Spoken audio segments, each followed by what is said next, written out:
Today on the Trent Out Loud podcast.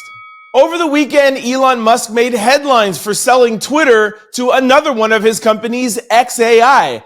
Now, while I understand the business implications, I don't understand why this has to be headline news. He moved one asset to another one of his assets. I'm beginning to think Elon Musk just does things to make it into headlines and have people talking about him. And as a result, I am no longer calling him Elon Musk. Elon's new name is Elon Kardashian. Elon Kardashian. What up? It's Trent Out Loud, and I'm back with another episode. All right, y'all. It's Monday morning. I hope you had a great weekend, but guess what? It's back to work. All right, y'all. The good news is I have a great show to help you get you through your Monday morning. I have 3 lead stories. We're going to kick it off by talking about Shaquille O'Neal and Shannon Sharpe potentially having a new beef. Atlanta police revealed the truth behind the unaliving of young Scooter. And Cardi B claims that Offset has sent videos of him and her to her new boyfriend. In quick news, we're going to talk 50 Cent, Elon Musk, Doechi, Kevin Gates, Cenat, Bia, DDG, Billboard's Women in Music, Boosie, Erykah Badu, Will Smith, Rubi Rose, Jess Hilarious, and Loren Lorosa. As always, we're going to close out the show with comments of the day, social discussion of the day, question of the day, and, you guessed it, a little bit of sports news. Y'all know what time it is. Turn your TVs, your radio, or your devices up. I'm about to start this Monday show. Let's go. All right, we have some breaking news for you. Kanye West goes off on Jay-Z, Pusha T, John Legend, admits he made a mistake getting Kim Kardashian pregnant. He also talking about Drake, Kendrick Lamar, everything. We told you guys that academics had an interview with Kanye West right before he fled the country. He made those comments about Jay-Z. I told you guys that I was hearing that Jay and Beyoncé were literally livid and looking for ways outside of legal public ways to get after Ye. And as soon as I said that to you guys, literally, I think 3 or 4 hours later, reports were Kanye West is in Japan, fled the country.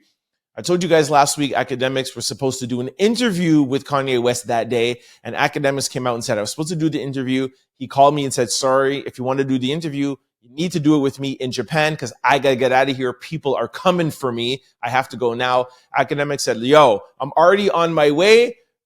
Can we do it as you're leaving the airport on the way? So this interview is very unorthodox. It was supposed to be sit down interview. It is in a hotel room, camera guy, quick microphones on the go. Now, this just dropped. So this was done a week ago while Kanye West this was the end of the Kanye West rant.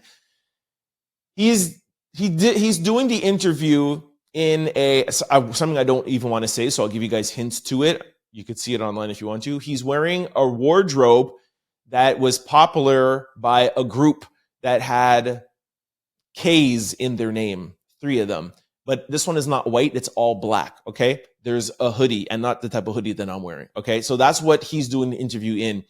Some pages or some sites will show it. I am making the decision to not show that. I don't want anything like that on my page. I'm not bringing any attention to that. And I also don't want to get flagged and have my thing demonetized and taken down. So while we show you guys pieces of the video, we're going to zoom in on academics. You'll hear Kanye's voice. He is there in the room with this attire that I'm not want to show. Okay. So let's first play you the clip of him talking about Jay-Z, Pusha T, and John Legend and Kim Kardashian. Keep in mind, he's on his way fleeing the country, so he feels like he could say whatever he wants because he feels like he's untouchable. You can get to anybody anywhere in the world when you have Jay-Z money. So let's just go to the clip. But everything is like, but you offended Jay-Z. Fuck him. Kim. You know what I'm saying? Let's take it to money. How much money do you think Jay-Z make off my catalog versus what I make off it? Next subject. Like, even with the situation with kids, I hear you speak about that a lot. Like, nobody really spoke up on your behalf. Yeah. But even when you speak about Kim, people might be like, well, you picked her. Like, you put yourself in that. Absolutely, I did. That was my fault. Maybe they're saying that you don't take accountability. No, that was my fault. I didn't want to have children with this person after the first 2 months of being with her. But that wasn't God's plan. Don't talk about my political views. Plus your T, you niggas broke. John Legend knows ass. I ain't never do nothing wrong to that nigga. I changed generations of his life. I know you say you want to hurt them, but you might overstep the line where maybe at a point Jay's like, man, I'm cool. Like, I think after that tweet, he definitely, and I don't know if these are relationships that's salvageable. Why would I want to salvage relationships with bros? Okay, here he asks him a question about Virgil. For those who don't know who Virgil is a huge fashion designer, had big deals with Nike. He was the first black male to be the head of Louis Vuitton. Just huge. He got his come up with Kanye, and Kanye and him kind of had a little bit of beef. The fact that he feels like Virgil kind of took his spot. No, he didn't want to be the head designer at Louis Vuitton, but Ye wanted Virgil to stay with him at Yeezy, but Virgil left the nest and went out and did his own thing, okay? They had beef. It was kind of mended a little bit. Kanye went to one of the fashion shows. They hugged each other. They were like crying. It was supposed to be the end of the beef. Now that Virgil is no longer here with us, Kanye has been saying things about Virgil and was like, yo, he's not even here. Why are you talking about him? So Academics asks him about that. Here's his answer.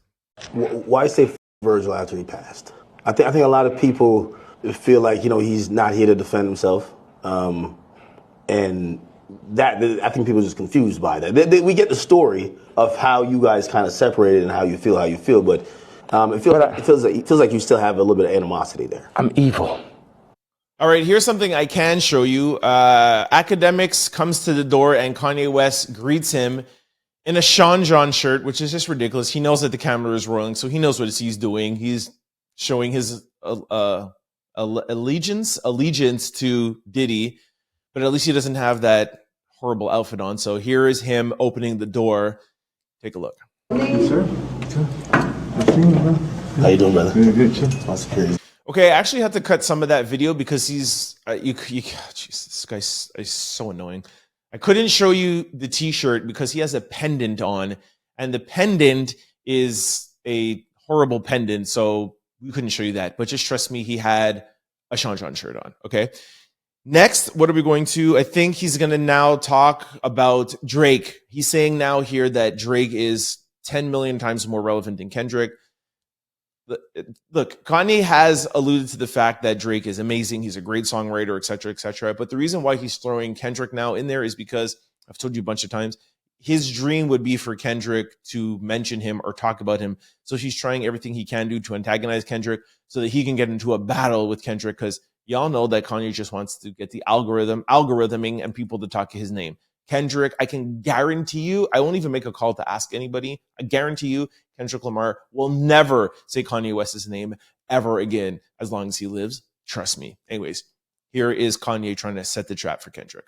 The real thing with you and Drake. Like, I've always been confused. It feels like, I can't tell if it's a love-hate thing.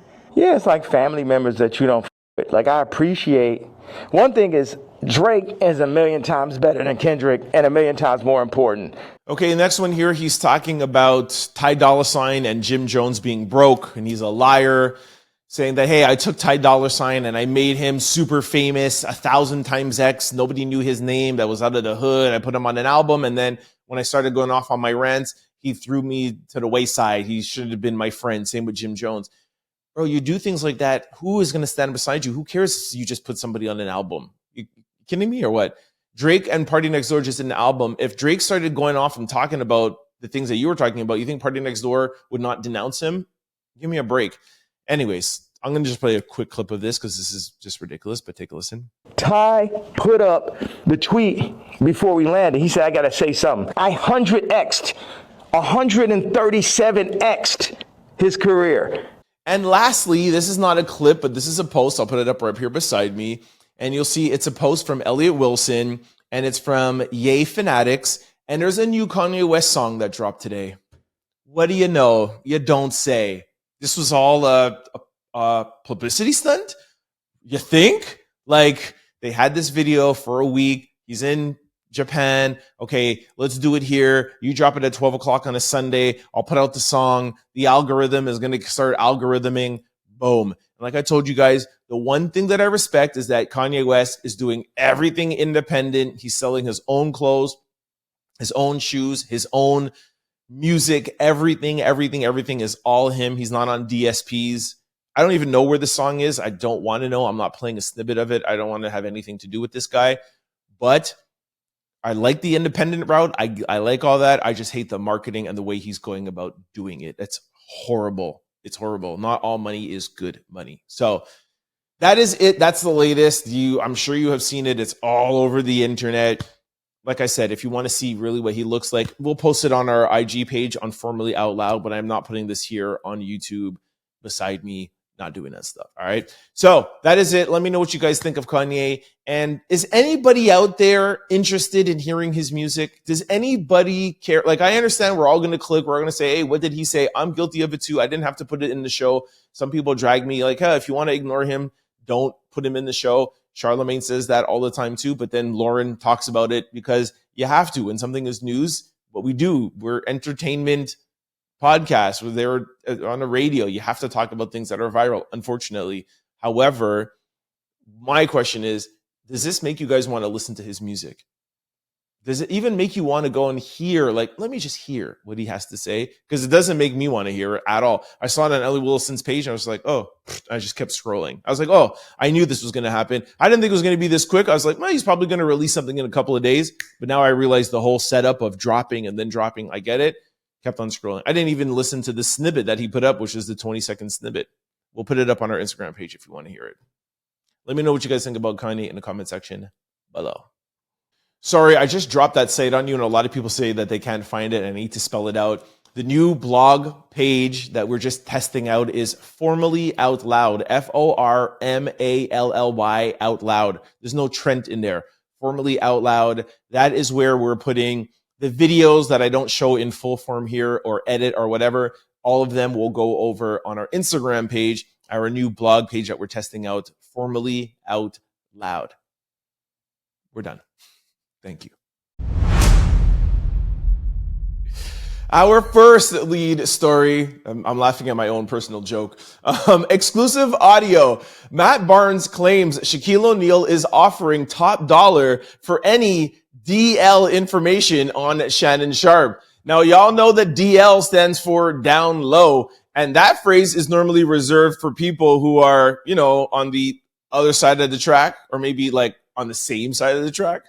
That's what I was laughing at before. It's like, that's a funny line. Anyways, so looks like there's new beef alert, man. Like, I don't know what's going on. Tasha K put this out and she says, oops, Matt Barnes spills some wine claiming Shaquille is ready to pay big bucks for any down low information on Shannon Sharpe. Now, I don't know where this came from, but who call it? LeBron James and it's Monday. LeBron James and Stephen A. Smith were beefing last week. And I think during the talks on First Take, I think Shannon Sharpe said something about Shaq while they were having that conversation. And I think maybe that's where it sparked. I'm not 100% sure. Nobody really knows, but it looks like there's like new beef alert. So for those who are tired of the LeBron and Stephen A. Smith like I am, this might be the new talk this week. Tasha K put out some audio, but then wait till after the audio to figure out what happened after. So take a listen. This is what Matt Barnes said allegedly to somebody. Take a listen. I don't know if you're on this kind of time, but I was in a group chat the other day, or actually just yesterday, and Shaq said he's paying top dollar for any information on old boy. So, again, I don't know if you're on that kind of time or not. But Shaq is known to throw large sums of money around, so just want to put that out there. Hey, he said, please keep it quiet. Said that Shannon did some back to him a while back, and he's been off him. So that's why he's doing this, but please keep his name quiet. All right, so like I said, there's more. Matt Barnes allegedly spills the wine on Shannon Sharpe, but now he's in Tasha K's DM threatening to sue her, claims the audio is AI. Okay, so I'm going to read you the DMs, but can we believe any audio or anything that comes out anymore? Because he is right. It could be AI. You really can't tell anymore. But who's to say that it's not real and a celebrity could just come and just be like, oh, that's not me. It's AI. I feel like now in 2025, unless something is video and you can actually see the person's lips moving, then you can't believe anything. But I just don't like the fact that any audio could just be dubbed and say, well, it's AI, and they could just get away with anything. So I really don't know what to believe. Anyways, according to Matt Barnes, these are, it's AI, and these are his text messages to Tasha. He said, y'all keep playing and I'm gonna sue you for this ish. That AI doctored audio, y'all some clowns. Y'all post me again with some BS and I'm gonna sue you. Ha ha ha ha ha. You should know I have no issue admitting when I've effed up. Y'all keep listening to this weird B word trying to extort me. Why do y'all think y'all blog is the only one ever to post her BS? What's your name since you speak for the company? I'll have a letter from my lawyer addressed to you. I see one more lie. We could play big bank, take little bank. And the caption is, after leak audio of Matt Barnes allegedly revealing info about Shannon Sharpe, he slid into Tasha K's DM threatening to sue her, saying that the clip is just AI. So I tried to make some calls and figure stuff out. Like I said, this is just new happening, so I haven't been able to get to the root of this. Now, a couple of important things to note. Tasha K just lost her lawsuit against Cardi B. Remember, she sued her for $4 million or $5 million, and they settled in a bankruptcy protection. And I think she has to pay her $1.2 or $1.4 million over the next 4 years. Remember, I told you guys that a couple of weeks ago. And then also, too, last week, we played a clip of Tasha K exposing Kevin Hart. Remember that? And her lawsuit with Kevin Hart got thrown out. He sued her for extortion. So the reason why I bring all that up is twofold. Tasha K has to be very careful of what she's doing right now. That's why Matt Barnes says, hey, I'll sue.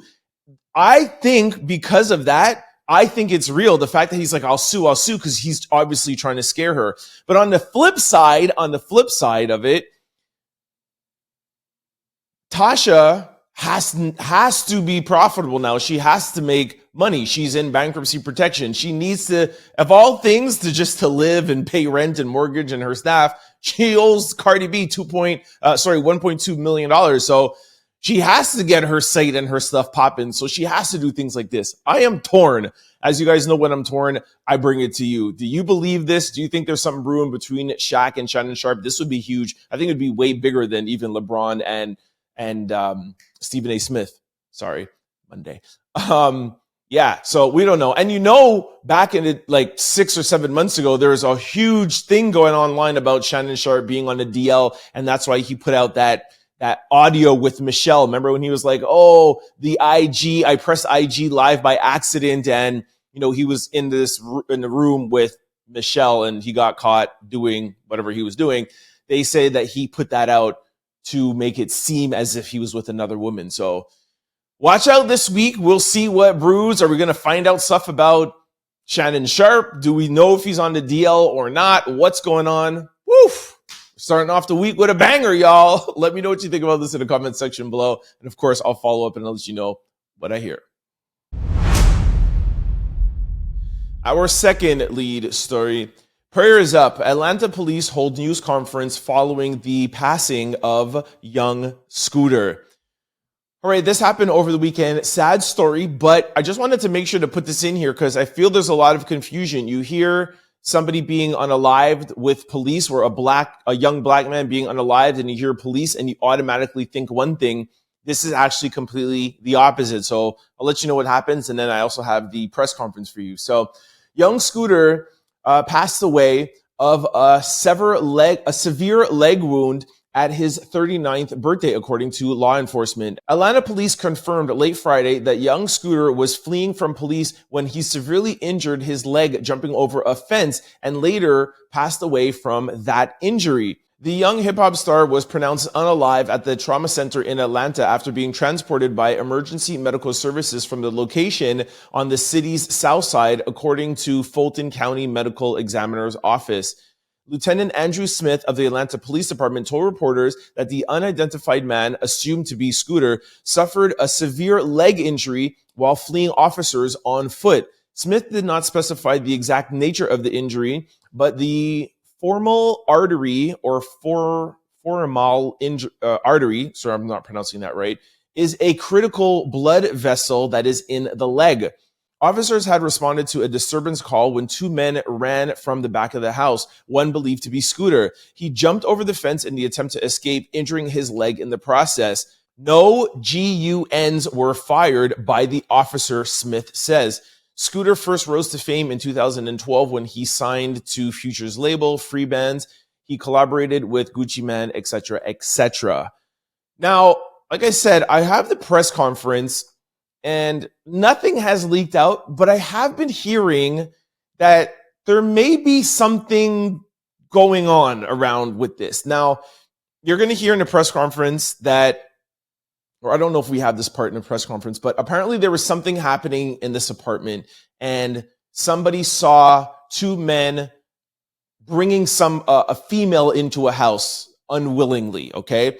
And then there was arguments happening, and I don't know, it's a little bit murky right now, but either somebody saw that and called the police or either the female called the police. Anyways, the police came. When Scooter and the other guy saw that it was police, they opened the door, saw that it was police, closed the door, and they ran out the back. Now, police said that they didn't draw any GUNs and they wanted to just not escalate the situation, which is weird in itself. You don't hear that. And I don't want to say I don't believe it, because if police are trying to do better, then we should give them the opportunity or the chance to do better. I don't think we should rush to judgment.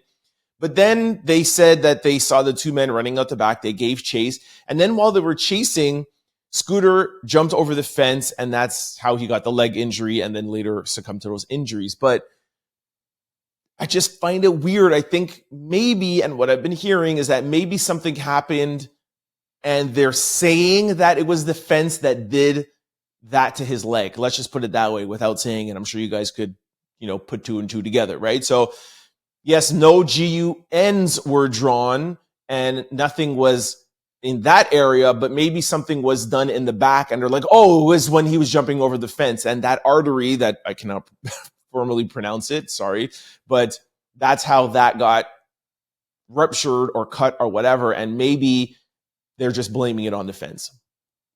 Let's listen to the press conference. In Zone 3, officers responded to a dispute with a weapon. It was advised in the call remarks that shots were fired and a female was dragged back into the location.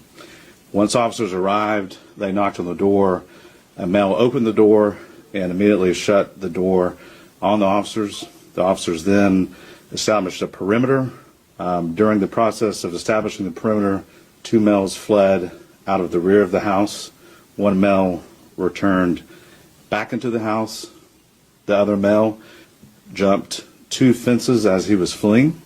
When officers located him on the other side of the fence, he appeared to have suffered an injury to his leg. Just to be very clear, the injury that was sustained was not via the officers on scene. It was when the male was fleeing. Listen, I have a lot of friends in Atlanta. I told you guys I'm going to be in Atlanta in a few weeks. I'm not saying I know Atlanta like how Atlanta people know Atlanta, but it just sounds a little too perfect and clean for me. Even here where he said, when the police officers found him over the fence, as if to say like, he was there and they weren't even the ones who were like pushing him or had anything to do. They just found him like that. I think they're being very, very careful with every single word that they're using. It just sounds too clean. Like I said, maybe things are changing and I hope they are, but I think maybe in the next couple of days, we might see some things coming up. Who knows? Y'all let me know what you guys think about this, or let me know if you heard anything about this in the comment section below. Our third lead story. Cardi B claims Offset sent explicit videos of them two to a man she was dealing with. She says, that's the type of ish I've been dealing with for the past 2 months. All right, y'all know I don't like to get into a relationship, blah, blah, blah, blah, blah. But Cardi B is dropping some tea. And y'all know when she gets on Clubhouse, she goes off. So I wanted to share it with you guys. And every time I talk about Cardi B and Offset, I like to point out how much Offset loves Cardi B. Anytime you hear any of those two having any issues, it's always Offset doing something. Like Cardi, I think she also does love Offset too. I think they both should have stayed together, and I think eventually they will get back together. This is their 6th breakup. But it's always Offset doing something to try to get her back. Y'all remember like back in the day when like he first got caught cheating? He went to like all of her concerts, gave her roses. He interrupted her on stage and walked out to be like, I'm sorry, please take me back. And now he's gotten to the point where he can't stand seeing anybody else with her, that he's sending videos of them to her new man, which is crazy. But when you're in love, you'll do some crazy things. And Offset is crazy over Cardi B. Now, what I would say to Offset, if I were ever to get to interview him, if you know how much you love your wife and the mother of your 3 children, why do you keep cheating on her and getting yourself in these situations that you have to keep jumping through hoops to try to get her back? You know what I mean? And again, it's not the first time or the second time or the third time. Like we're on like the 7th cheating scandal. You know what I mean? Like I would either like to see Offset just go on about his business and have a new girl. And by the way, he does have another girl, which we're not even going to play that video for you. But I would like to see him just move on from Cardi B and leave her alone, or either come back and just be like, listen, I understand we went through a lot. I was younger back. I was young at those times. I am done now. Let's stop this divorce and get together and stay together and build the relationship or the marriage that we both know they want. Like I just wish he would make a decision, you know? Anyways, here is the video of Cardi B of what she's telling us what Offset is doing. Craziness. This guy, right, is upset because I sent his girlfriend text messages of him begging me. He's mad about that. Mind you, this man sent text messages to somebody that I was dealing with me of me and him having sex. That's the type of shit I've been dealing with for the past 2 months. Okay, here is a quick clip of Cardi B talking about Offset having his now girlfriend in one of the houses that they own. Take a listen to this.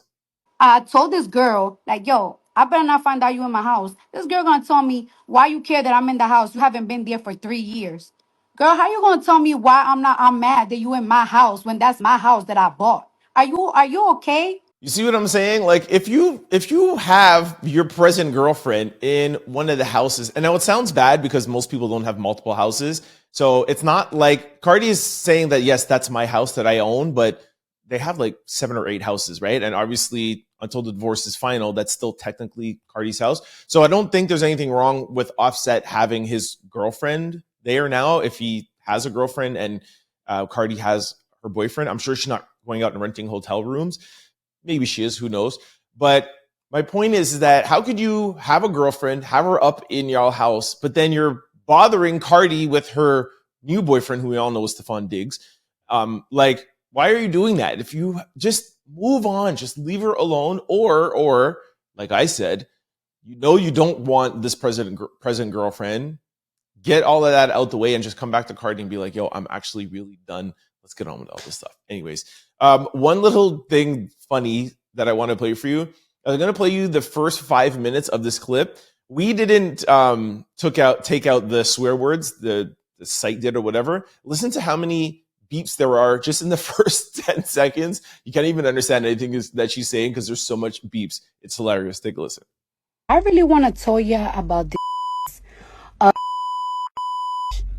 If I tell you about this this hating,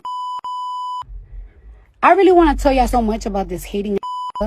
I'm actually like, hi, beep. Yo, I love Cardi B. I love Cardi B, man.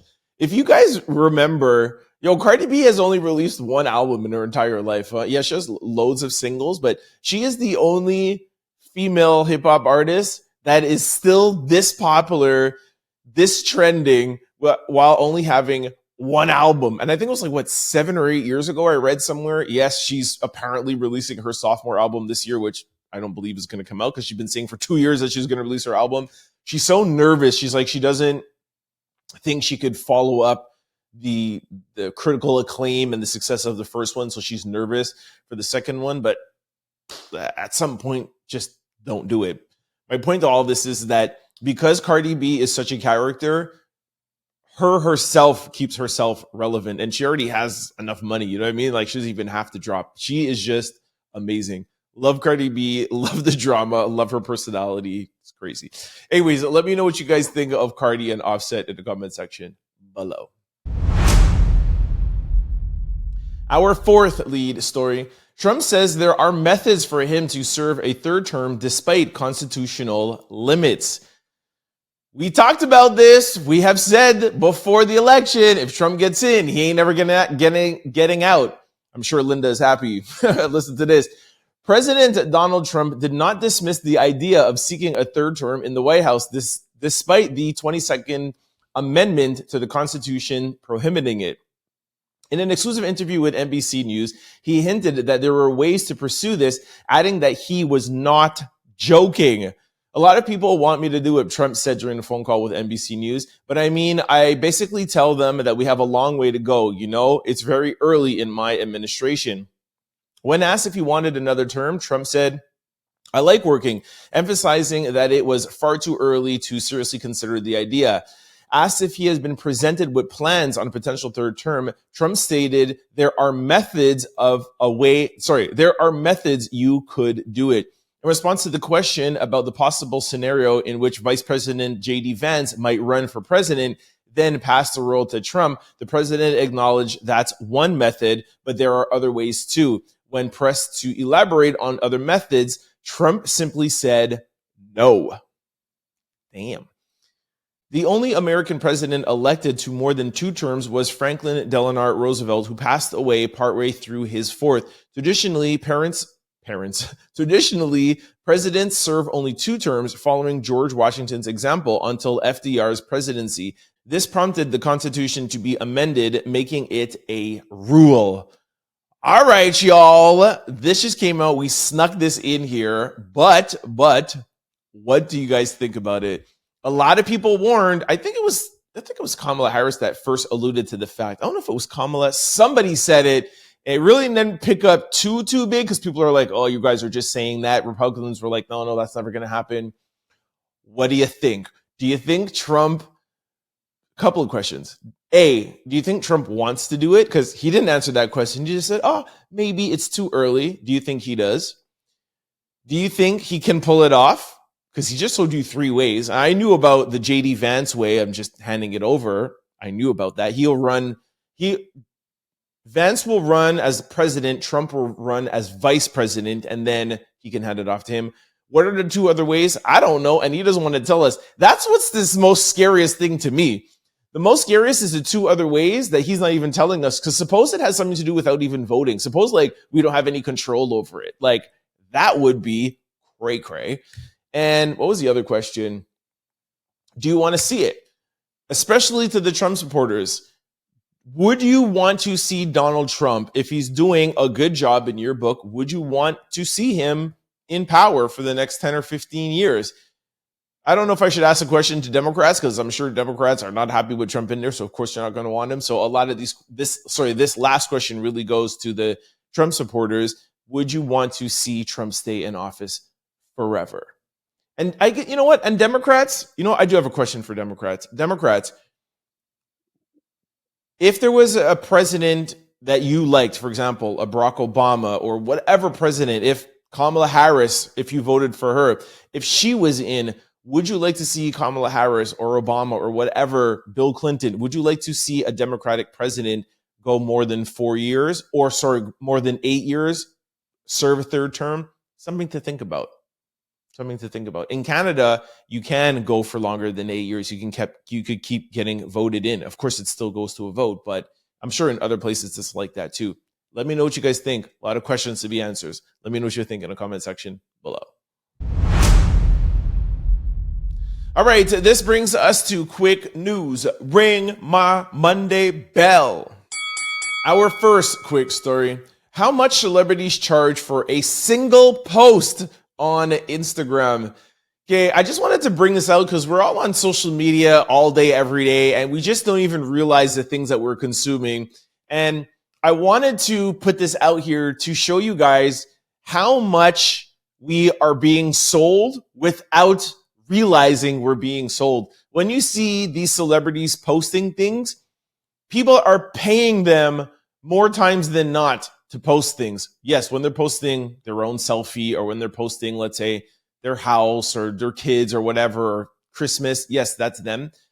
But any post along the way that has a watch, a drink, a pen, a lipstick, any single thing that has to do with anything that's a product, they're getting paid. And I want to let you know how much. Justin Bieber has 294 million followers and he gets paid 1.76 million per post. Khloe Kardashian, that has 303 million followers, she gets paid 1.87 million per post. Beyonce, who has over 300 million followers, she gets 1.89 million, close to $2 million. Kim Kardashian, 350 million followers, she gets paid $1.7 million. Sorry, 2.17. It's my dyslexia working on me, and it's a Monday. All right, so Kim is 2.17. I'm going to have to go back. Maybe I made some other mistakes with numbers in this segment, but anyways, give me grace. Ariana Grande, $2.26 million, and she has 376 million followers. The Rock Johnson, Dwayne Johnson, 2.3 million. He has close to 400 million followers. But it makes sense, right? Like, do you have 4 million followers? That's the equivalent to the whole entire population of the US. With a click of a button, you're getting to 400 million people.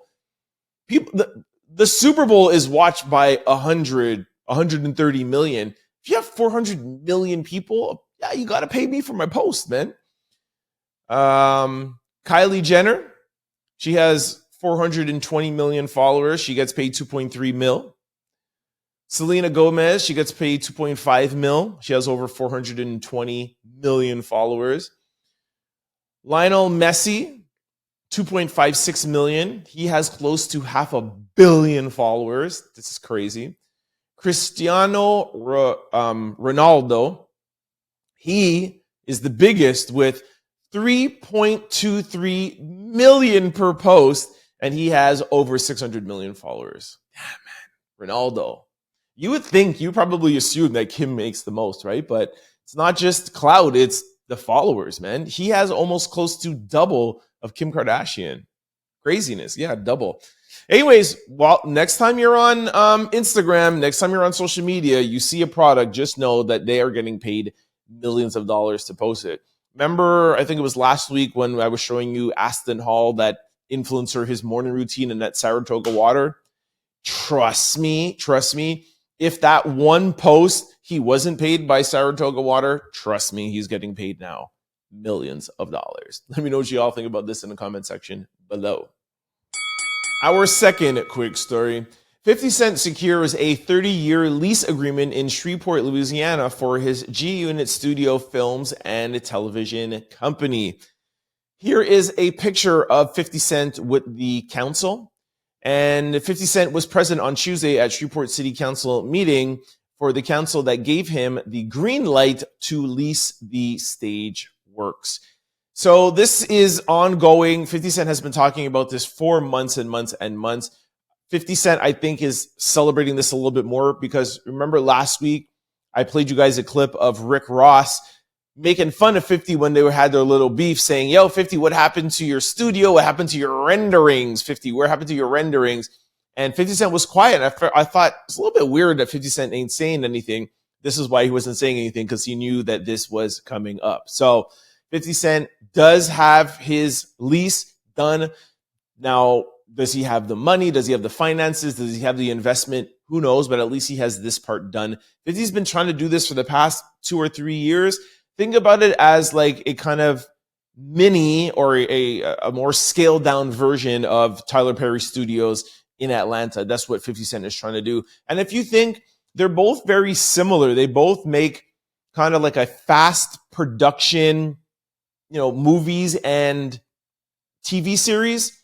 It's just that 50's is more, hood street stuff, and Tyler Perry's is more church, nice Black America, and 50 Cent is more street, but it's very, very similar. So happy for this. Y'all know I'm a big 50 Cent fan, so shout out to 50. We did some interning for him in G-Unit when he was here in Toronto, so that's fam, yo. So shout out to Fifth, man.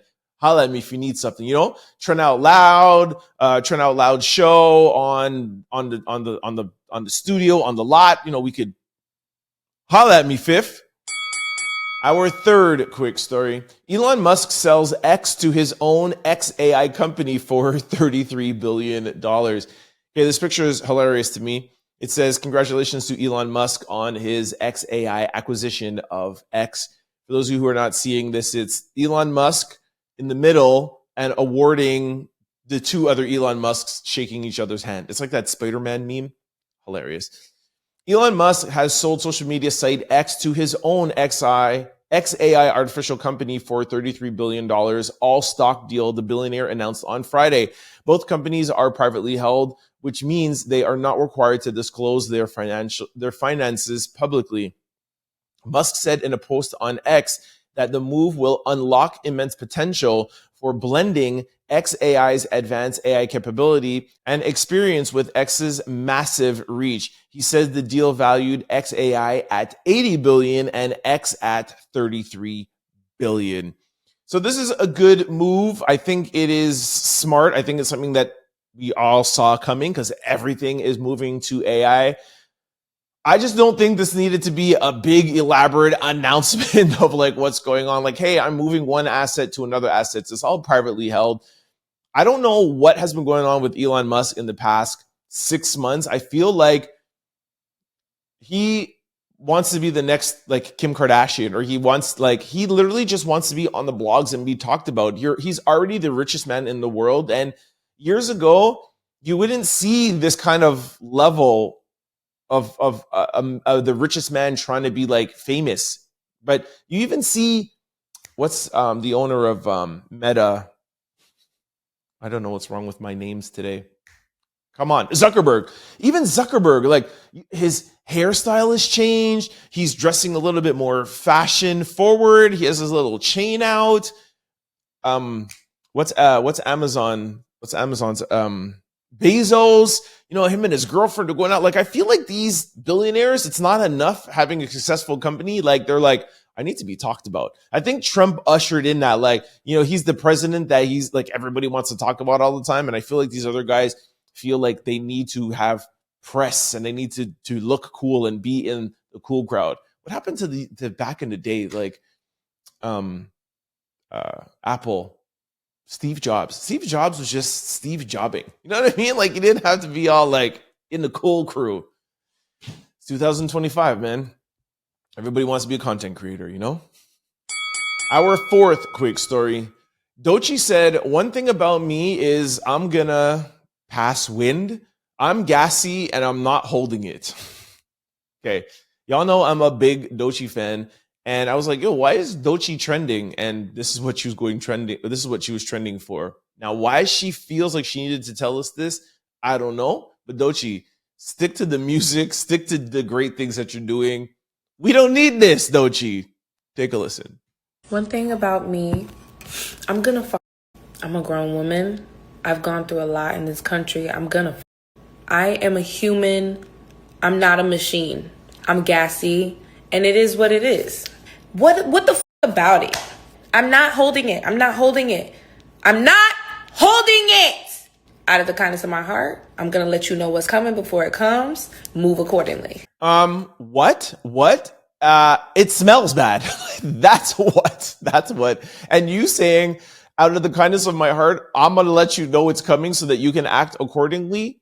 No, you should act accordingly. And at the kindness out of your heart, you should excuse yourself to not have to have people succumb to that smell. That's the whole point. Now, I get that not being shy about it, fine. You don't have to be shy about it, but don't ask what. It's the smell, yes. And two, why force people to be involved in that kind of environment? The kindness of your heart is to excuse yourself so you're not exposing people to that smell. Did I have to really break that down for you, Doechi? And I love you, but we don't need this information. And now that you know the proper way of thinking about the air that you're letting out, hopefully you will act accordingly. Our fifth quick story. Kevin Gates pulled up to DDG's live stream with Brittany Renner. All right, fans are shocked. People are talking about Kevin Gates and Brittany Renner. The reason why, well, two things. Brittany has just given herself to the nation. So you'll see her in the video. She's all clothed up and all that stuff. Shout out to her. For those who don't know, Brittany used to be OnlyFans level kind of girl, all out here. I think she's 2 kids with 2 different basketball players, or maybe 1, not too sure. Anyways, she used to be wilding. She is saved. She's with the nation. All more power to her. Kevin Gates is married. We're not saying anything, but we're wondering why they're pulling up together like that. Here's a video.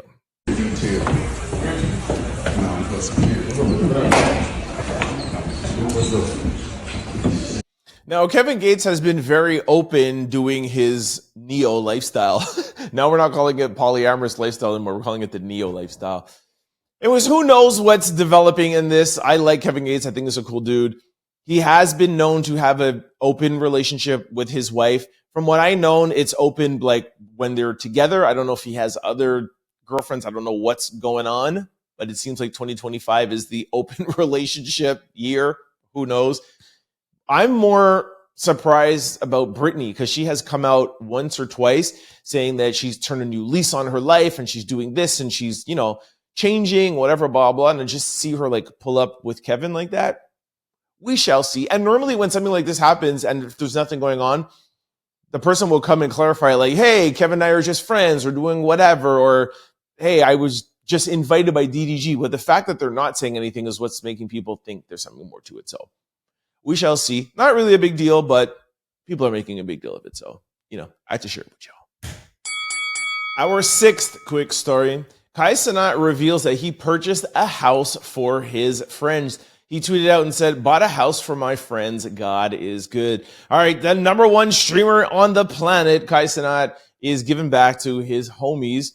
Do I have a video of this? No, there's just here is a picture. And it says, big blessings, Cenat went live streaming to show how much he loves his friends, and he bought them a home in Atlanta. Here is all the keys for all of his homies. I just thought this was nice. Kai is 22, 23 years old, bought his mama a house. I think he still has his $3 or $4 million house in Atlanta. He recently moved. I'm not sure where, if it's in New York or somewhere. But, all of his crew that's always with him, helping him out on the stream or whatever. He's like, guys, I might be moving out, but boom, I bought y'all a house. So I thought it was really nice. I want to share that with you. Kai is making big moves. He's no longer with Nike. I just found that out a couple of days ago. He's not with Nike, but he's still making big moves. And he has a big, big announcement coming up. So I'm always going to support Kai. Dope dude, doing great things. Shout out to Cenat. Our 7th quick story, keeping it with the streamers. Bia says that DDG's ex stopped their song from dropping. She says, don't let your relationships get in the way of your creativity. All right. Yes, DDG is a streamer, but he is not like Kai. He is not our favorite streamer because he does not handle his father duties right. He doesn't take care of Halo and Haley. The article reads, during a recent live stream, Bia shared that she and DDG did a song together, but it got blocked because one of DDG's exes didn't want him to drop it with another woman. Many of our fans are speculating that it's his ex, Haley Bailey. Now, I want to tell you all something right now. I'll play the clip, but it's not Haley. It's Rubi Rose. Just wanted to clear that up. But here is Bia. By the way, shout out to Bia. Love Bia. Big fan. Here is Bia and DDG. Take a listen. Oh, remember that song that we made years ago that you never put out? That he didn't put out because somebody told him, somebody was like, oh, don't put that out. Yeah. We can talk about it. No, we don't have to talk about it. Why not? It's your story to tell, not mine. Now, people are dragging both of them online, and I totally agree. Why bring it up and say, well, you had an ex that didn't want to put out the song, but I don't want to talk about it. Like, if you didn't want to talk about it, why are you bringing it up? You clearly want to talk about it. And then DDG's like, well, you want to talk about it? I'll talk about it. Like, why not just put it aside and be like, let's not talk about it. Yep, you both know that you want to talk about it, or just drop the song. You know what I mean? If you're going to say something, say it. Keep it done with, but whatever. DDG is doing a marathon, and kind of like how Kai did his marathon in November. So he's trying to create content and create stuff. We all know it was Rubi Rose, and I really, really know 100% it's not Haley. So just want to end the speculation. Rubi Rose, not Haley. Shout out to Haley, by the way. Our 8th quick story. All right, the ladies stepped out for the Billboard's Women in Music. Picture right beside me here is Doechi. Y'all know my girl Doechi, even though she passes wind in public and doesn't care. Still love her. All right, there. So I want to show you a couple of girls. So this is Doechi. Here is Tyla. Tyla looks really good. I feel like this outfit is banging. Here is the back of it. Shout out to Tyla. And my favorite of the night was actually my girl, Glorilla. And she's not in a dress. She's not in anything overly fancy, but she's just in this like tuxedo suit with, what is that, like a corset around it? I don't know. I think that she pulled it together. Y'all know I'm a big fan of Glorilla. And I don't know. I really, really liked her look. It's my favorite out of the 3. Shout out to Glorilla. I like the glasses. I don't know, she's a rapper, right? So she doesn't want to come there in a dress or come whatever. We have seen her in dresses, but I just like how she showed up in this tuxedo with the tie undone, with the glasses. Feel like she did a good job. But shout out to the 3 ladies. We have another story coming up. I think it's our 10th quick story with Erykah Badu and women in music. I don't know why we didn't just put it together. I have to have a talk with the producers, but whatever. Shout out to the 3 ladies, Tyla, Glorilla, and Doechi. Y'all look great. Our 9th quick story. Boosie says that his meet and greets be lit. Boosie ain't playing around. He meets and greets and has no expectations. Take a look at this video. It's hilarious. Hey, let him take you home, too. What the hell y'all doing? It's a man. It's a man. I love it. At first, you thought that she was so much taller than him, and then to find out like he was just crouching down. I have to give credit to Chris Brown. Chris Brown was the first one in this kind of era that started that meet and greet where you could pay to go back and meet and greet, and you take these wild, crazy pictures. And since then, you've seen a lot of celebrities do this. I'm sure Boosie's is just probably off the cuff, so much so that there's some things they can't show. This was hilarious. Shout out to Boosie and whoever was backstage. I think Boosie is on the Millennium Tour. I asked you guys about this last week. I don't remember seeing any comments, but has anybody out in the U.S. gone to this Millennium Tour? I heard it's amazing. Everyone's there. Bow Wow, Rick Ross. I think, is Ashanti on it? I think Ashanti might be on it. Omarion with his shirt off, which is hilarious. I showed you guys that video. Anyways, it's supposed to be really good. I haven't gotten to catch it, but let me know if any of you guys have caught it. And if it's good, let me know in the comment section below. Our 10th quick story. Erykah Badu accepts Billboard Women in Music Icon Award and gives women some industry advice. I'm not going to say what she said, but it's something to do with your mouth. I have a video. We'll bleep it out. The legendary and soulful Erykah Badu accepts the 2025 Billboard Women in Music Icon Award. And before doing so, she offered some industry advice telling women to do something with their mouths.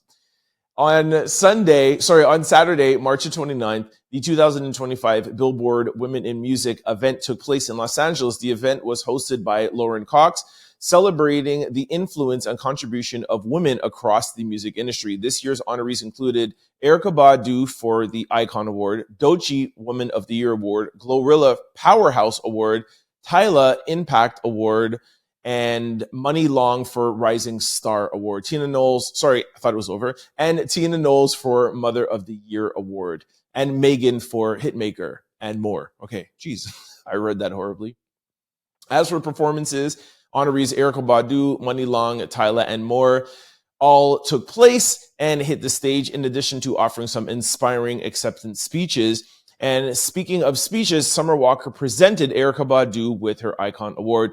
Towards the end of the night, Badu says that she recalled teaching her young daughter about her private area, and she said that that area is the most important thing on the planet. Y'all know that Erykah Badu has incense that smells like her area? I don't know if y'all know. Charlemagne said he bought it, and he said it smells amazing. Anyways, shout out to Erykah Badu. Before the event started, Erykah Badu shared some industry advice that she gave to women on the red carpet while she was speaking with iHeartRadio 92.3 in LA. Here's the video of the advice. Don't worry, we'll edit out where it needs to be edited out. Take a listen. One piece of advice you would give to women in the music industry? One piece of advice: work hard, girls. Work hard.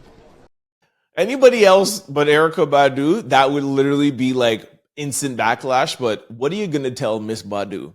Really? I mean, she's an icon, right? She can say whatever she wants. Here's some pictures of Erykah on stage in this bodysuit. I don't know what she's alluding to. I don't know what message she's trying to give. Maybe it's like this: we're living in a BBL era. You know, we don't need to be like this. Women, body positivity. Not too sure, but like I said, she's Erykah Badu. And what are you gonna say to Erykah Badu? Let me know what you guys think about her advice and her outfit. Let me know in the comment section below. Our 11th quick story. Will Smith addresses Oscar slap and complicated relationship with Jada Pinkett Smith on his new album. All right, did y'all hear that Will Smith's dropping an album? Did you listen to it over the weekend? Let me know. Will Smith just dropped his highly anticipated album, his first in 20 years, and it looks like he is addressing and getting into some things. On a track titled "You're Looking for Me," Will seemingly addresses the infamous Oscar slap and his complicated relationship with his wife, Jada. What it do? All right, obviously I cannot play the clip or the song for you for copyright reasons, but I'll read to you the two lines that I think they're talking about. The first line is, "Won't stop. My ish still hot even though I won't get nominated." And the more direct line is, "Personal life with my wife. Mind your business. It's complicated." Now, what I talked about earlier with Cardi B and Offset, wanting them to, work it out or stay separated. Now you look at Will and Jada, and I think the opposite of them. I wish they would just get divorced and done it over with. You know what I mean? Like, my relationship is complicated. I would rather he say at this point, like, okay, after 30 years, maybe we should just break up. You know what I mean? Like, I'm not trying to tell Will or Jada what to do. It's like they have a family, they have all of their stuff. I get it. But after 30 years of marriage, I don't know if it should still be complicated. Because you saying, well, it's complicated means that you guys are still together, but you got issues. There's got to be a point where you're just like, all right, let's go our own separate ways, right? But anyways, he wants me to mind my business. So who am I to talk? I'm just going to mind my business. Y'all let me know what you think. Our 12th quick story. I love this. Jess Hilarious and Loren Lorosa give us the Brandy and Monica treatment. All right, I don't know if you guys saw this over the weekend. I think they dropped it on Friday, actually. But if y'all remember, I told you about Jess Hilarious and Loren Lorosa having beef over the job, who's going to get the job. And Jess went on her Instagram live and was like, it's ran like a high school. This is ridiculous. What's going on? And the next day they got together and talked about it. I told you guys all about that, played you all the videos. Now, instead of the boy is mine, Monica and Brandy, it's the job is mine. And how's the song go again? Had enough. Then you might think that the boy is mine. So now it's the job is mine. Hilarious. Again, can't play it for you for copyright reasons because it has the Monica and Brandy instrumental in it. And but I think they did it really well. And I saw an interview last week with Angela Yee. I think we may have played it for you, but she was alluding to the fact that I think that she thinks the way they're handling this, it's really good because it's going to boost their ratings. It gets people talking about them. And people can experience drama in the workplace. So you can feel yourself. When you can feel yourself in a story, you're going to be more attracted to the story. And I think they're doing a masterful job at this. So masterful that I'm wondering if it was actually even really beef, or they really just set this all up. Who knows? Even if I knew, I wouldn't be able to tell you anyways, because I'm part of the Breakfast Club family. But anyways, they're doing a really good job. And this video, I think has close to 1 million views on their YouTube channel, like 20,000 comments on the Shade Room. So kudos to them. Great job, Lauren and Jess. I still would like to see I can't wait to see what's going to happen with it. But last thing I will say is there is still a little bit of shade going on, because when they posted this on Friday, they posted it on Envy's page. You know, when you could do a group post, it was Envy, Char, Lauren, and the Breakfast Club's page, but not on Jess's page. And then Jess posted it on her own Instagram page separately. So Jess is more kind of like saying, like, y'all four can get together and post your own stuff. I'm going to post my stuff on my own. You guys are not going to get any of my following. Jess has close to 5 million followers. Charlemagne has 3.5. Lauren only has 100,000. So still a little bit of shade, you know, like, I ain't going to give you guys any of my following. We shall see what comes of it. But for now, they're working it out and they're trying to figure out, the job is mine. I can't believe I don't remember the rest of the words to that song. I think of you. It has to be because it's a Monday. If this was a Friday, I'd be able to sing you the whole verse. What? How does it go? Only thing I can remember is The Boy Is Mine. And I'll give up. I'll listen to it and sing it tomorrow. Anyway, shout out to Jess. What's wrong with me? Jess, Lauren, and the Breakfast Club. Jeez. Our 13th quick story. Rubi Rose trauma dumps about her ex DDG talking her into doing OnlyFans and the consequences that she's been facing. She says, now I have to keep doing it. While appearing in a new episode on Bobby Afloff's, I never know if I'm pronouncing her last name right, Bobby Afloff's The Really Good Podcast, the woman took turns trauma dumping, and Rubi Rose said hers involves her ex talking her into doing OnlyFans. In January 2024, Rubi Rose first revealed that her ex-boyfriend, rapper DDG, convinced her to hop on OnlyFans for some extra income. At the time, she appeared on Logan Paul's podcast, Impulsive, and made the revelation. She said, I didn't want to be known as an OnlyFans SEX worker. I started OnlyFans in 2020 to make some extra money. My ex did it for me, DDG. He started it and told me what to do. People had been telling me to do it. I was already twerking on Instagram and having fun. She said all of this while trauma dumping with Bobby, who recalls landing a large interview that skyrocketed her career and now being left with continually chasing that high. Rubi also said that she can relate and emphasizes that she too has to try to remain relevant, and that is why she started her OnlyFans, and after listening to her ex DDG. Here is a little clip. She'll tell you better than I can. Take a listen. My trauma dump is I was talked into doing OnlyFans by my ex, and it was cool for the first couple of years, but now it's like I have to keep doing it too. Yeah. So I kind of relate to you in that way, and it's just definitely put a damper on my reputation. But it's a choice I made, and I'm just gonna stick it out.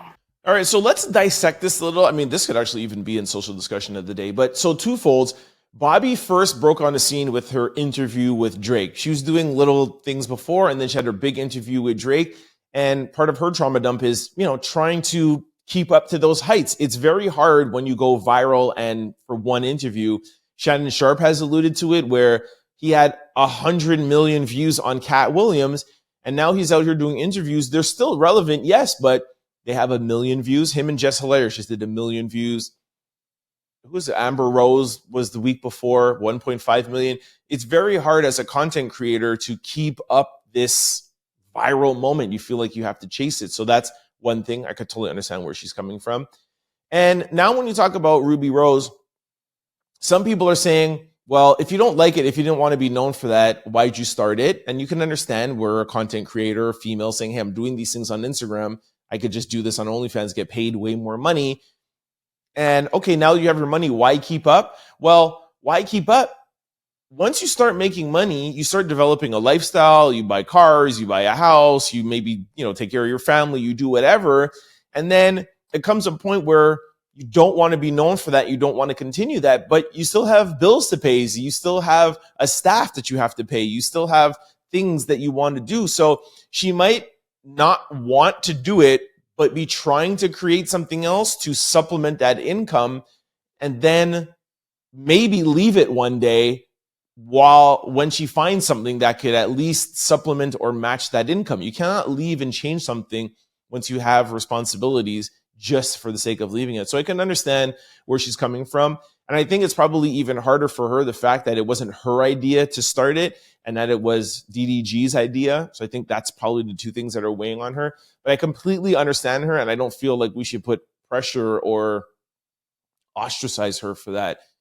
She's not doing anything illegal. She's not doing anything wrong. She's not doing anything that she feels like she's going to regret. But it doesn't mean that she has to love it. It's just a job for her. So I totally understand where both of them are coming. Like I said, good conversation to have. Let me know what you guys think in the comment section below. All right, this brings me to my favorite segment, comments of the day.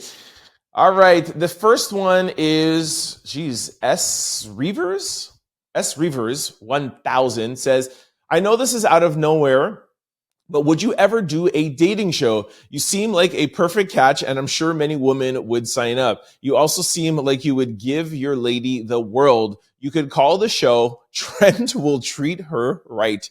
Y'all think I should start a dating show? I don't know if you mean I should start my own. Yeah, because you said name it. I don't know if I want to start my own dating show. There's Pot the Balloon. I heard Tasha K is starting her dating show. I know that's a trend.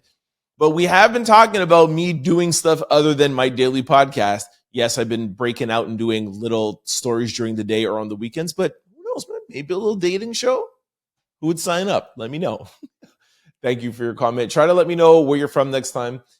Next one is June. She said, hello, Mr. Trent. You are the best in what you do. Please keep the good work coming. Don't change yourself, because being yourself is the hardest thing ever. Love you always, from Bologna. I'm sure not pronouncing that right. Where is that? I even Googled that name. Hold on. Let me see something. Oh, yes, it's in Italy. I think I read one of your comments before. Anyways, shout out for this comment. I really liked it because it is so true. Being yourself is the hardest thing to do. And I know what you mean by that. Like, yes, it's easy to be who you are, but it's not always easy to be who you are through the ups and downs and the trials and tribulations of life. And I think that's what Rubi Rose was alluding to, where it's hard to stay yourself in an industry, especially in the entertainment industry, in the creative industry. And you should do OnlyFans. You should do this. You should do that. It's hard to stay on a path and stay being yourself. I think that's what you mean. And 100% and 1,000%, I will continue and always just be me. As when I first started this podcast, I was always me, but I would always be a little bit afraid to kind of like let you guys see like the sillier side of me or the funny side of me. I used to try to be super serious. And as I was going and I would look in the comment section, people would be like, oh my gosh, you're so funny. Or I like how you're just you or whatever. And I feel like that's my podcast is, yes, you guys tune in for the news, whatever, blah, blah. But I think that you tune in and you like me. You know what I mean? So 1,000%. Thank you for that comment. And yes, I will always remain me. And if you ever see me slip in, let me know. All right. All right. Next one is Kat. Yeah, Kat Ortiz. When is Trent going to give me a shout out louder here from NYC? I look forward every day at 5 a.m. while sipping my coffee and feeding my fur babies. Sending love to everyone. FYI, I love your singing. Okay, I know that means that you actually really do love my singing. Although today I was horrible. I couldn't remember the words to a classic like The Boy Is Mine.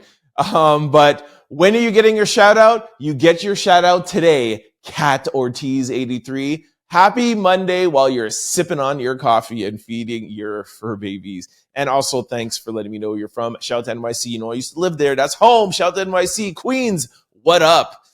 All right. Next one is Veronica. Veronica says, hello from Baltimore. Be more. What up? I've been sharing you on YouTube. Veronica, thank you so much.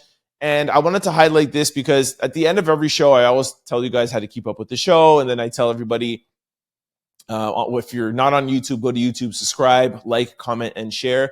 Sharing the show is the best way for the actual channel to grow. Instead of YouTube trying to share it out, when you guys share it, it is the best thing to do for us over here. So thank you so much, Veronica, for not only doing that, but commenting and letting us know. It encourages other people. So thank you. All right, next one is Crystal. Yeah, Crystal. First of all, I think it's Juan Carlos Silva. Juan is pronounced Juan. All right, so maybe not Juan, so Juan. Is that better? Ooh, I even got a little R in there. Secondly, to answer your question, I'm purple all the way, baby, with a fuchsia hue. Well, until recently, laugh out loud, meaning I'm an independent with a history of voting more Republican until Trump. I'm definitely not a Trump supporter, nor am I a Musk supporter, but I don't absolutely hate Musk yet. Although I definitely don't agree with a lot of Musk's views and decisions, I know he has done some pretty incredible and noteworthy things, some of which were for the greater good. Plus, I have seen a lot of his interviews on many platforms where he isn't absolutely repulsive, so I have mixed feelings about Musk. I just don't think he should be in any position in the White House at all. Okay, I wanted to put this in here because Friday's episode, there was a comment from Thursday that I read out with somebody saying, you know, most of your followers are Trump and Elon Musk supporters. And I think he was saying that because I make fun of Trump. Well, I really make fun of Elon more than anything. And, you know, sometimes I give Trump a hard time. So with that comment, I said, A, you only think I'm giving Trump and Elon a hard time because you're probably new to the podcast. Last year, when Biden was in office and Kamala was VP, I would give them hell whenever they did something wrong. And that's what being an independent is. So not only did I answer, but I also said, I don't agree that most of my followers are Trump supporters and Musk supporters. Not like I would care because it doesn't bother me who you follow. But I put out a challenge and I said, I actually think most of my followers are independents and sit in the middle. There are some Democrats, some Republican, and I think it's probably an even split. And I was right. If you look back at all the comments, I'm not going to screenshot and read all of them to you. But if you look at it, there was some people that were like, yeah, I am Trump, Musk all the way. There's some people that were like, hell no, I'm not Trump at all. And there were a lot of people like Felicia that said, oh, sorry, I skipped one. That like Crystal that said, I'm independent. And I think that's why people gravitate to this podcast, or the people who watch this show for the political reasons, is because they feel like they're independent and they know how I'm independent, and I stick right in the middle and I can see things from both sides. So I think I was right. I didn't want to say I was right. I want to seem a little cocky, but I was right. I know my people. Okay. I don't even remember that guy who said that comment. Anyways, spill the beans. Next one is Felicia. Hi, Felicia. Bye, Felicia. Hi, Trent. Felicia Augustine here from Freeport, Bahamas. Enjoy watching your show, and you are very funny also. What up, Felicia? Thank you very much, and thank you for letting me know where you're from. I would love to visit Bahamas one day. I've never been to Bahamas. I've been to so many places, never been there. What a shame. I guess if I come there, I should go to Freeport, right? All right. Next one is Kirsten Bailey. She says, I'm Republican. I voted for Trump from Florida, but also listen to what she says. She says, Trent gives us the ability to like somebody despite their political preferences. Remember when that was a thing? Keep doing you, Trent. Thank you, Kirsten. That's just like Linda. That's just like a lot of other people that are big, huge Trump supporters, but could still listen to a podcast from somebody who's independent and somebody who just calls it like it is. So thank you, Kirsten, for calling that out. Next one is Teresa. Teresa says, you're a fantastic newscaster. I prefer watching TOL over ABC, NBC, and CBS. Keep up the grand work. Whoop, whoop. That's a very, very nice comment. And that's a round of applause for Trent Out Loud and for the producers. Exec producers, yo, respect y'all. Respect. Yeah, man. It's a good team we have here. Thank you very much for that, Teresa. And it's like I always say, we are on the cusp, the precipice of what is going to change. And linear TV, the ABC, the CBS, the NBCs, in 10 or 15 years, I will be surprised if they even exist. It will be apps, YouTubes. It will be all independent creators. We told you last Friday how Pop the Balloon is signed over now to Netflix, and they're going to do a live episode while still staying on YouTube. That is huge. This is really what the people want. It's unfiltered. We get direct access talking to you and not on ABC, NBC, where I wouldn't be able to say half the things that I'm saying and it would be overly produced. This is what the future will be. So, Teresa, thank you very much for that compliment and letting me know that we are on the right path here at the Trent Out Loud podcast. And that is the way I want to end it. But I just remembered I have one that was a little bit out of my little organization here that I have on my phone.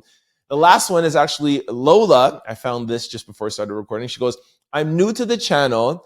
I really don't watch too many channels, but I found that you are smart and love the way you review articles. Well, Lola, thank you. Jeez. I wish I could read all the comments to you guys. I really wish I could. I tell you guys that every day. But just know we do read them and see them all and just randomly pick up the ones that we read. So keep commenting, whether they're good, whether they're bad. You guys know I read. People make fun of my hair. I read it to you guys. So comment whatever you wish. Like whatever political party you wish. Keep commenting. Love seeing them. Thank you. All right. This brings us to social discussion of the day. Waka Flocka says that he would save his wife over his child in a dangerous situation. In a hypothetical situation, Waka Flocka said that he would save his wife over his children's. I found that answer pretty shocking. I'm going to play a video for you, but I'm also going to read comments to you, and the majority of the comments agrees with him. I was shocked by this, so I had to bring it to social discussion / Trent Out Loud court and get a decision. Take a listen. Scenario: you're on a boat in the middle of the ocean with your wife and your child, and it's still a young child. Both of them get lodged into the water. My wife. You're gonna save your wife? Yeah. Why? It's my wife. Period. That's it. I love my wife before I love my child. How the could I choose my child over something or someone that created you? I come respectfully. I gotta make another one. I'm sorry. Whatever you decide how you feel on this situation, I totally respect it. I just don't like how he said, I could just make another one. As if like a child is an item, like it's a chair. Well, just buy another chair. Yes, you can make another child, but you can't make that child. What? How can you look at your child as a thing? Well, just make another one. No, you can't.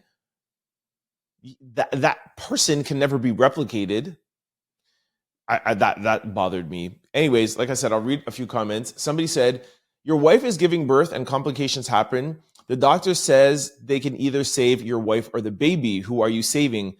Ladies, who would you want your husband to save? Exactly. Even medical professionals are trained to save the mother. Bye.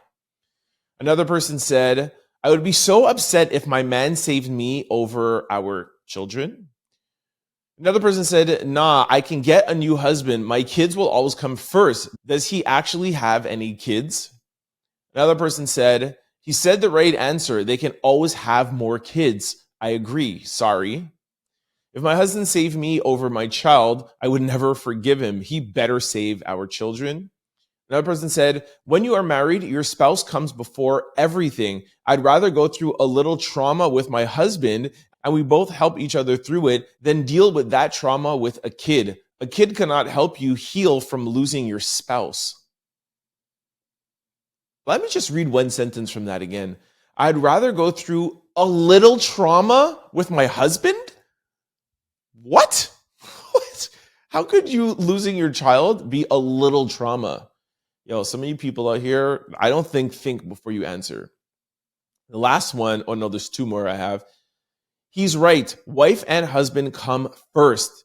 Y'all swear y'all love and believe in the Bible, so the Bible definitely says your spouse comes before anyone. Okay. The only time the wife answer is acceptable is in labor. and it's her or the baby. In no way do I expect my man to overlook his seed and save me. Like I told you guys, it was literally pretty much divided. I know you guys are going to say, or some people are going to say, well, Trent, you don't know, you don't have a kid, whatever, blah, blah, blah. I'm sorry. I'm saving my child. I'm sorry. Okay. And even in the hospital, in the delivery, my kids being delivered, first of all, I would ask the doctor to help me make the decision. And even at that point, if my wife has complications and you have to choose, and if I let's say if I have to choose the baby and the baby has 100% success rate, like 100, I think I'd still probably choose the child. Isn't that what you're supposed to do as a parent? Even if the child is 1 day old? Now, look, if it's like, whoa, saved your wife and the kid has, a 10% chance, then obviously that's fine. But if it's one or the other, like whatever choice I make, they're 100% living, don't you still choose the child even at birth? I don't know, man. It's hard because I'm not married, nor do I have kids, but you're supposed to save the child. That's your child. You cannot, you have to give the child your chance at life. You're already an adult. You've already had your opportunity, and you're supposed to make those sacrifices for your children.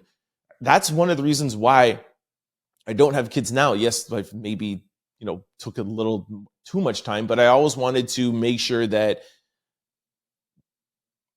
I was able to I always wanted to make sure that I did what I wanted to do in my life first so that I could be selfless to my child and not selfish with my time.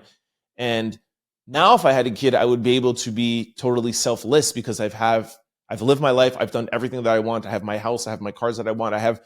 I'm good. So now I feel like I would be ready to have children. And because I feel like once you have a child, your child comes before anything, and that's including life. That's the whole point of having a child. That's the whole point of being a parent, right? Am I right here, guys? Anyways, I can't wait to see these comments below. Maybe I'm wrong. I don't know. Let me know what you all think about this in the comment section below. All right, so this brings us to question of the day. Which celebrity has the best sense of style? Thought this was a really good question. I'm sure y'all are going to sound off. Somebody said Fantasia. I was like, I haven't heard that name in so long. And is Fantasia really known for her fashion choices? I didn't have time to Google. This next one is funny. Somebody said Kanye's wife. Hilarious.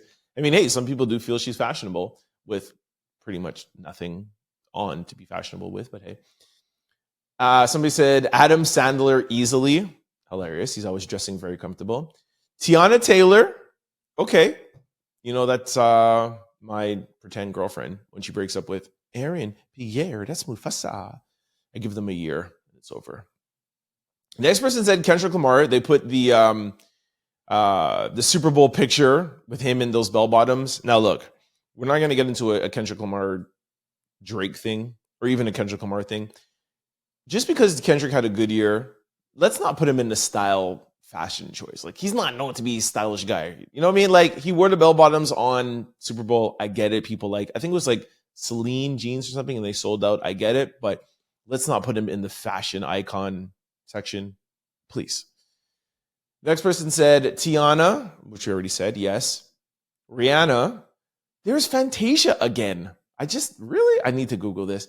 Zendaya, true. Zendaya is always looking fresh. Totally agree.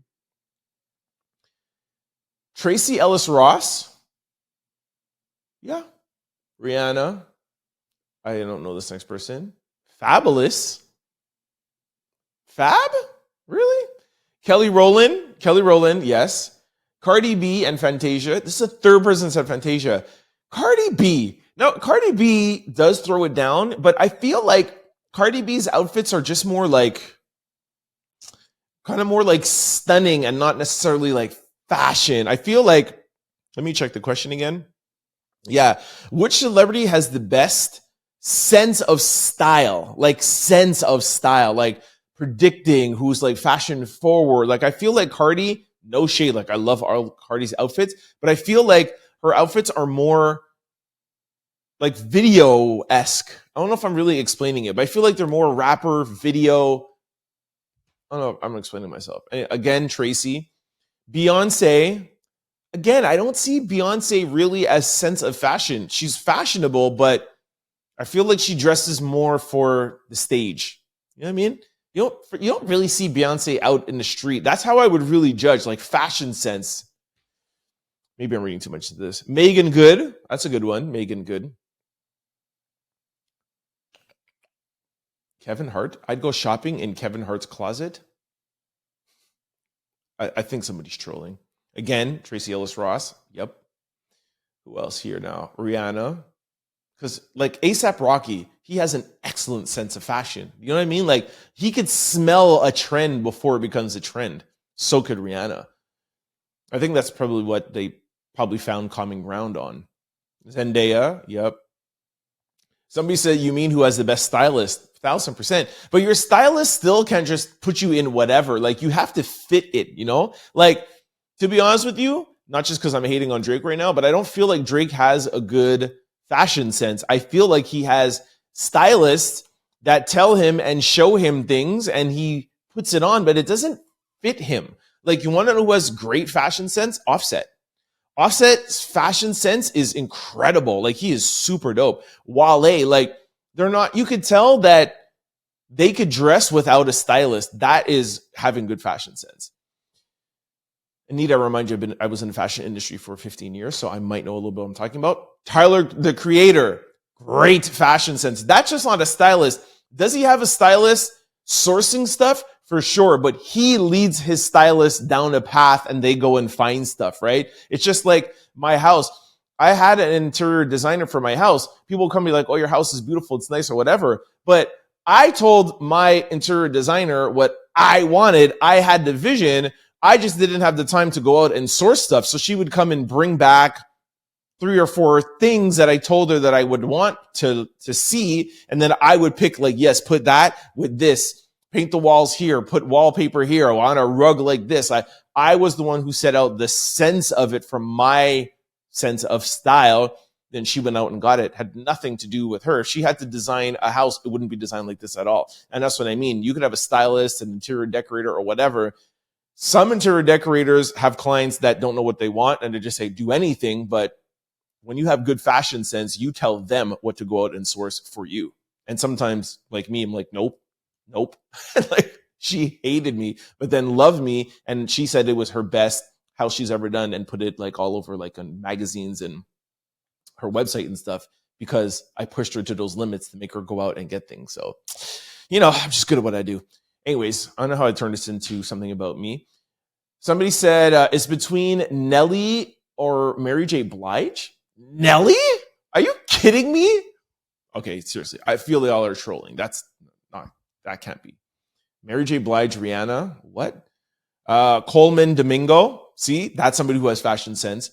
1,000. Now he has like runway fashion sense. Like he is Paris Milan. Like he's going to another level, but great. Here's another good one. Jim Jones. You wouldn't think so looking at him because he's very street, but he does have really good fashion sense. Good fits, good mix of stuff. Really good. I think Jim is really dope. Sorry that I'm going so hard into this, but I like fashion. Fantasia, Portia, Jennifer Williams. Okay. Somebody said J-Lo. They put the picture of J-Lo in the that Grammy dress, that green Grammy dress. I would say she has, I think she has good fashion sense. I wouldn't say great or the best, but J-Lo does her thing. Kevin Hart. They said Kevin Hart, in my opinion, plain but designer. Kevin has a stylist. Trust me. Fab, Wale, yep. Kendrick Lamar, stop with the Kendrick, please. Anyways, that's it. Anyways, I thought this was a really good one. Let me know, because we named a lot. Let me know ones that we forgot, or let me know ones that you agree with or disagree with me in the comment section below. This was a good question of the day. Social discussion has been really good. And question of the day is always spotty. This one was a good one. Ooh, you know, if I go into a story during question of the day, then you know it's a good question. Anyways, let me know what you think in the comment section. But out. All right, this brings us to sports news. This is good news, but I'm sad. Deion Sanders signs a 5-year, dyslexia.